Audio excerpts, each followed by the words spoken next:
umunsi wa gatandatu w'imikino ya UEFA Champions League wasize umutoza Xabi Alonso utoza Real Madrid yakomeje kujya mu mazi abira ibishobora no kumuviramo no gutakaza akazi.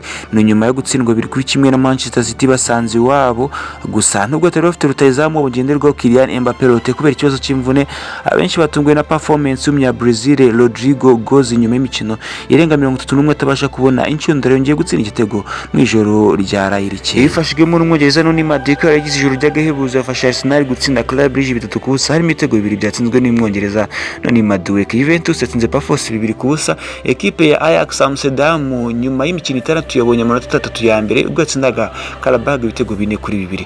Villarreal yatunguye itsindwa na Copenhagen 3-2, na ekipe ya Benfica Jose Mourinho itsinda Napoli ibitego 2-0. Paris Saint-Germain yanganije na Atletico Bilbao 1-0. Bayer Leverkusen inganya na Newcastle 2-2. Ekipe ya Borussia Dortmund inganya na Bodo Glimt ibitego 2-2.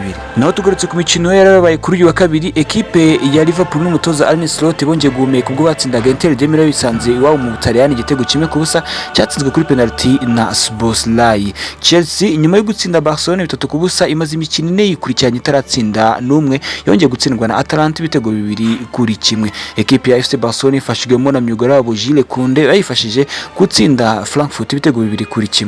Bayern Munich yatsinze Sporting Club de Portugal ibitego 3-1. Ekipe ya Tottenham Hotspur itsinda Slavia Prague 3-0, naho Union Saint-Gilloise yatsinzwe na Olympique de Marseille 3-2. Ekipe ya AS Monaco itsinda Galatasaray rutayizamu Victor Osimhen 1-0. Nyuma y'umunsi wa gatandatu w'imikino, ekipe ya Arsenal ni ikipe rukumbi yonyine itarabasha gutakaza amanota na rimwe muri irushanwa kuko ifite 18-18.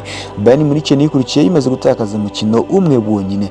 Paris Saint-Germain, Man City yewe na Atalanta Belgrano zimaze kugira amanota 13.